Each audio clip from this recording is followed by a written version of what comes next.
Hello guys. आज हम पढ़ने वाले हैं, आज से हम स्टार्ट करने वाले हैं हमारी 50 डेज की कोर पाइथन की क्लासेस। इसमें हम 50 क्वेश्चंस पूरे कंप्लीट करने वाले हैं। And sorry for my bad, मैंने 50 डेज बोला, इट्स अ 3 डेज। हर दिन हम 5 क्वेश्चन सॉल्व करेंगे और इसके साथ साथ आपका पाइथन कंप्लीट हो जाएगा, कोर पाइथन कंप्लीट हो जाएगा। ओके, और वो भी with confident. Okay, so let's start with this. And here you can see that हमारे पास 50 questions है, already we have prepared it। और आज हम शुरू कर रहे हैं स्टार्टिंग के 5। एक मिनट, मैं इसको कर देती हूँ थोड़ा जूम। अब यहाँ पर आप देख सकते हो हमारे पास 5 क्वेश्चन है, जहाँ पर हम स्वैपिंग करेंगे और दूसरा यहाँ पर इनपुट लेना सीखेंगे यूजर से और उसको डिस्प्ले करेंगे स्क्रीन पर, और उसके बाद हम चेक करेंगे कि इवन नंबर है या फिर ओड है। तो लेट्स स्टार्ट, जल्दी से जल्दी करते हैं। तो सबसे पहले आपको समझना होगा कॉन्सेप्ट कि स्वैपिंग होता क्या है। तो स्वैपिंग का मतलब ये होता है सिंपली वैल्यू एक्सचेंज करना एक दूसरे की। तो हम दो वेरिएबल्स लेंगे, यहाँ पर हमने एक x करके वेरिएबल ले लिया और इसमें यहाँ पर हमने डाल दिया फॉर एग्जांपल 10, और एक y करके वेरिएबल ले लिया यहाँ पर जिसमें हमने डाल दिया 20। अब हमें क्या करना है, हमारा मेन लॉजिक ये होगा कि हमें y की जो वैल्यू है 20 वो किस में हो जाए, x के अंदर चले जाए, और x की जो 10 वैल्यू है वो किसके अंदर आ जाए, y के अंदर चले जाए। तो सबसे पहले तो हम यहाँ पर डिस्प्ले करवा देते हैं, क्या एफ स्ट्रिंग यूज कर रही हूँ मैं डिस्प्ले करवाने के लिए कि हमने स्वैपिंग नहीं की थी तब वैल्यू क्या थी। तो बिफोर स्वैपिंग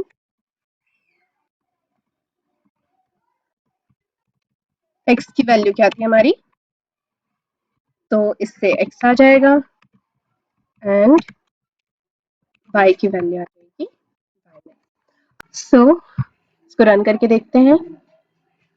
तो यहाँ पर अब आप देख सकते हो कि हमने रन करा तो x की वैल्यू 10 दिखा रहा है और y की वैल्यू 10 दिखा रहा है, क्योंकि अभी तक हमने स्वैप नहीं करा है। तो अब देखते हैं स्वैप करके। स्वैप करने के लिए यहाँ पर क्या करना पड़ता है, x, y लिखो, इक्वल्स टू लगाओ y, x। इसका मतलब क्या होता है कि x की जो वैल्यू है वो y के अंदर जा रही है, x के अंदर जो वैल्यू आ रही है वो y की वैल्यू जा रही है, y के अंदर जो वैल्यू आ रही है वो x की जा रही है, पुरानी वाली। ओके, अब यहाँ पर हम सेम ये वाली लाइन प्रिंट करवाएंगे, बस इसमें आफ्टर लगा देंगे। सो मैं थोड़ा सा आलसी हूँ,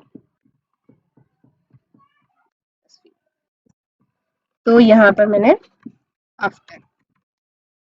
अब आप चला कर देखोगे तो अब आप देखोगे कि दोनों जगह अलग अलग वैल्यूज आ रही है। यहाँ पर देखो, पहले जब हमने बिफोर स्वैपिंग डाला था तो बिफोर स्वैपिंग में x की वैल्यू 10 आ रही थी, y की वैल्यू 20 आ रही थी जो ओरिजिनल थी। उसके बाद जब हमने आफ्टर स्वैप करा तो x की वैल्यू 20 हो गई और y की वैल्यू 10 हो गई। तो इस तरह से स्वैपिंग काम करता है, ये बहुत ज्यादा ईजी है पाइथन में। So let's move on to second question. तो सेकेंड क्वेश्चन में हमें क्या करना है कि हमें इनपुट लेना है और उसको डिस्प्ले करवाना है स्क्रीन पर। तो हम यूजर से दो इनपुट ले रहे हैं, एक एज ले रहे हैं जो न्यूमेरिकल इनपुट रहेगा, और हम एक ले रहे हैं नेम। तो यूजर का हम बस नेम लेंगे और एज लेंगे। तो सबसे पहले हमने लिया यूजर, यहाँ पर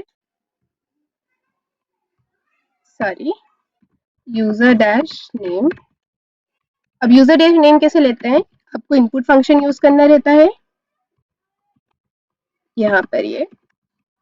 अब इनपुट फंक्शन में आप जो भी यूजर से बोलना चाहते हो, जो भी उससे डिमांड करना चाहते हो वो लिखते हो। तो यहाँ पर हमें उसका क्या चाहिए, नाम चाहिए, एंटर योर नेम, इस तरह से। अब उसके बाद क्या करना है हमें कि हमें उसकी एज भी चाहिए।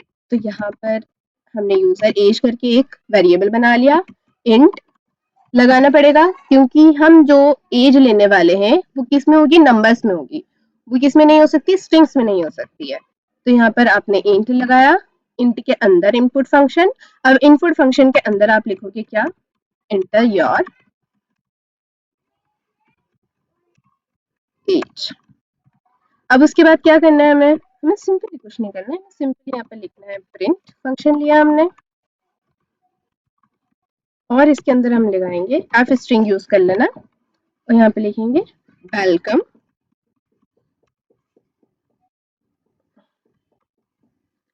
और एक अच्छी सी इमोजी वेलकम के साथ, वो तो बहुत जरूरी है ना।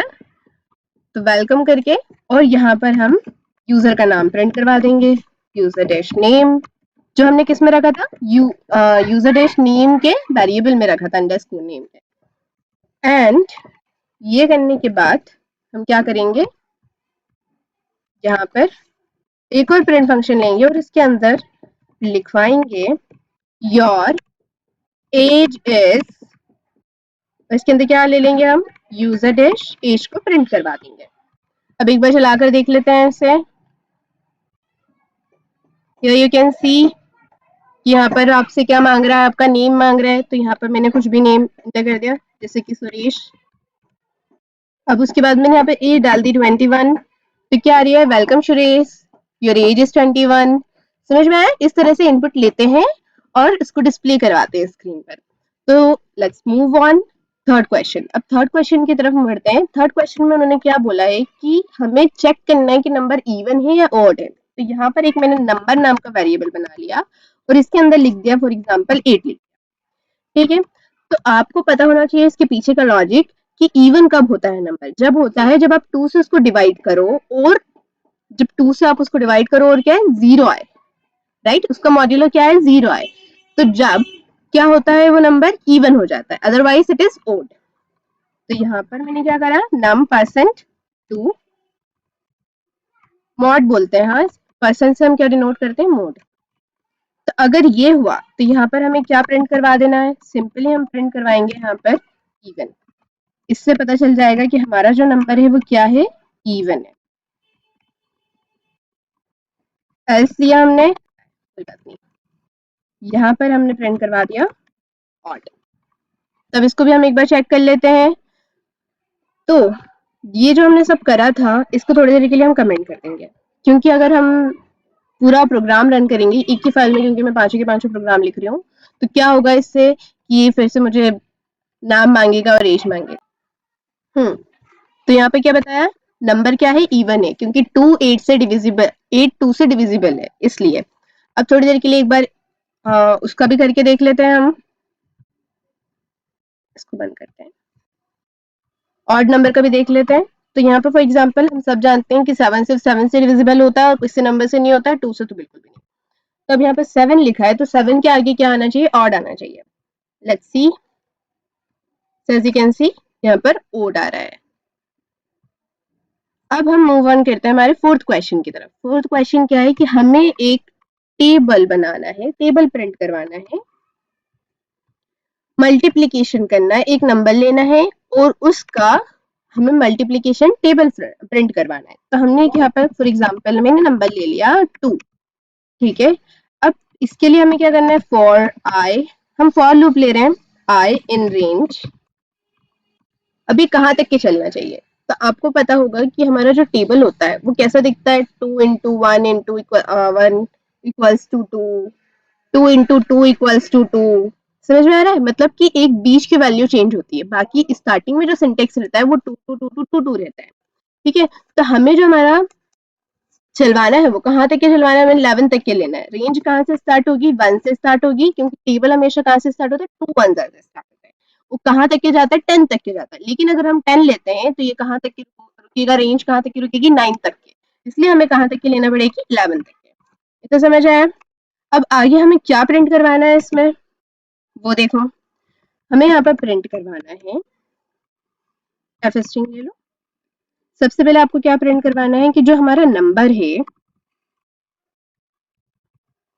नम मतलब 2, फिर उसके बाद एक्स, यहाँ पर क्या आ जाएगा, आई की वैल्यू आ जाएगी इक्वल्स टू, अब इन दोनों का जो सम होता है वो, ये कैसे होता है, ये हमने अर्थमेटिक ऑपरेशन यूज किया है। अब एक बार इसको चलाकर देख लेते हैं कैसे काम कर रहा है। लेट्स सी,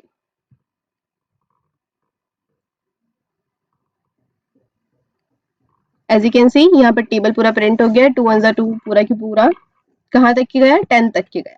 तो यहाँ पर ये जो 2 है ये नंबर है हमारा जो हमने दिया था, नंबर की वैल्यू, और ये जो आई है ये आई की वैल्यू है। 1 2 3 4 5 जितनी बार टर्म, जितनी बार लूप चला जिस रेंज तक की, वो हर बार आई की वैल्यू को इंक्रीज कराते गया, 1 से इंक्रीमेंट कराते गया। तो ये था हमारा फोर्थ क्वेश्चन, बहुत सिंपल था, है ना। चलो let's simply start with move on to the fifth. तो फिफ्थ वाला क्वेश्चन क्या है, इसमें हमें 3 नंबर में बताना है कि कौन सा सबसे ज्यादा बड़ा है।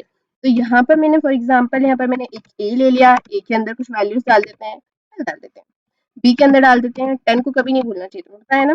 तो सी के अंदर हम कुछ छोटी मोटी वैल्यू डाल देते हैं, 8 डाल देते हैं। अब इन तीनों में आपसे पूछूं अगर कि इन तीनों में से सबसे बड़ा नंबर कौन सा है, आप सिंपली बता दोगे कि ए सबसे बड़ा है, क्योंकि ए की वैल्यू 12 है। राइट, बट इतना दिमाग थोड़ी ना होता है सिस्टम में। चलो तब उसको सिखाते हैं।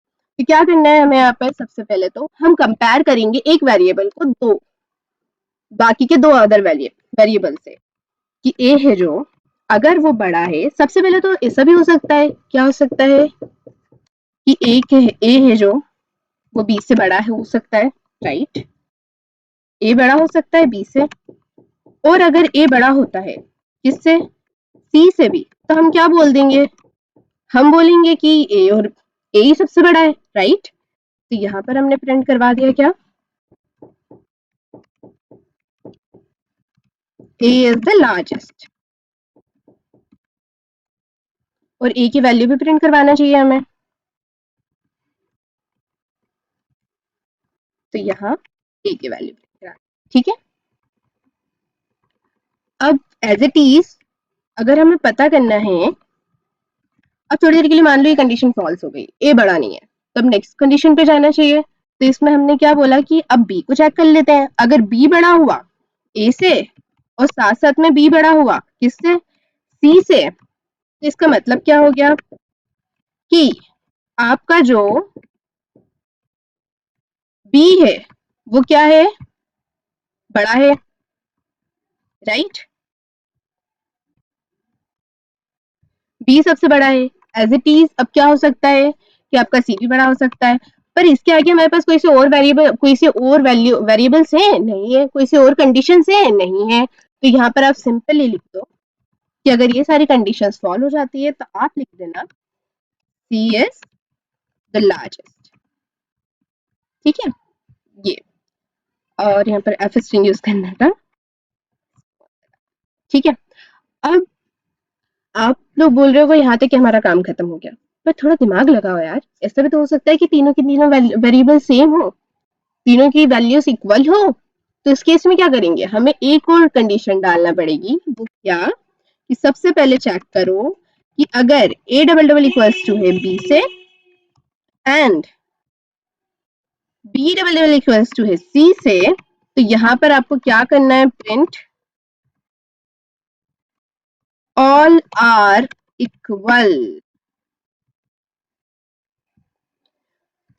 और उसके बाद आपको फिर ये वाली कंडीशन चेक करना रहेगी। तो इसलिए इसके अंदर इफ हटाकर मैंने इल्फ लगा दिया। अब आप यहाँ से देखो, अब इसको चलाकर देख लेते हैं। हम सबको पता है कि बड़ा कौन है, 12 है, ए है बड़ा, तो देखो यहाँ पर क्या आया, 12 is the largest. So this is all for the today.